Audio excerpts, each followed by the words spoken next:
எதிர்க்கட்சி தலைவர் திரு பழனிசாமி அவர்கள் பஸ் எடுத்துட்டு கிளம்பிட்டாரு. கிட்டத்தட்ட 3 மாசமா பஸ்ல சுத்திட்டு இருக்காரு. ஒரு 15 நாட்களுக்கு முன்பு நீங்க பார்த்திருப்பீங்க, தொலைக்காட்சியில பார்த்திருப்பீங்க. அவர் ரோட்ல நின்று பேசிட்டு இருக்கும் பொழுது பொதுமக்கள் அந்த அவசர தேவைக்காக ஆம்புலன்ஸ்ல வந்தாங்க. அந்த ஆம்புலன்ஸை நிப்பாட்டி அதை மிரட்டி அந்த ஆம்புலன்ஸ் வண்டியை நோட் பண்ணுங்க, அந்த டிரைவரை கீழே இறக்குங்க, இப்படி பல்வேறு இடைஞ்சல்கள் பண்ணி 2-3 இடத்துல ஆம்புலன்ஸ் எல்லாம் அடிச்சு நொறுக்கப்பட்டாங்க. ஆம்புலன்ஸ் இந்த வாகன ஓட்டிகள்லாம் அடிச்சாங்க. அவங்க எல்லாம் புகார் கொடுத்துருக்காங்க. அதற்கு நான் பதில் சொன்னேன், எதிர்க்கட்சி தலைவர் அவர்களே, நீங்க ஆம்புலன்ஸ் நிப்பாட்டுறீங்க, உங்களுடைய கட்சி இன்னைக்கு ஆம்புலன்ஸ்ல போற நிலைமையில இருக்கு. விரைவில் ஆம்புலன்ஸ்ல போய் பாஜகவோட அறுவை சிகிச்சைனால நீங்க விரைவில் ஐசியூல, நீங்கன்னா நான் உங்களை சொல்ல, அதிமுகன்றது ஏக்க சொல்றேன், ஐசியூல நீங்க அனுமதிக்கப்படுவீங்க.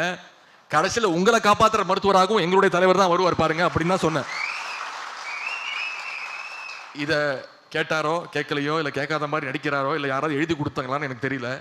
நேற்று பேசும்போது மிகுந்த வன்மத்தோடு பேசியிருக்கிறார்.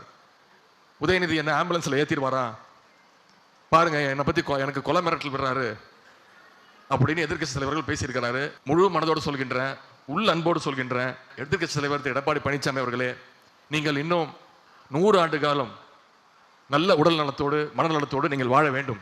அண்ணா திராவிட முன்னேற்ற கழகத்துடைய நிரந்தர பொதுச் செயலராக நீங்க மட்டும்தான் இருக்க முடியும். அதுதான் தமிழ்நாட்டுக்கு நல்லது. தமிழ்நாட்டு மக்களுக்கு நீங்க செய்யக்கூடிய ஒரே நல்ல காரியம் அதுதான். எங்களுக்கும் வேலை கொஞ்சம் சுலபமா இருக்கும்.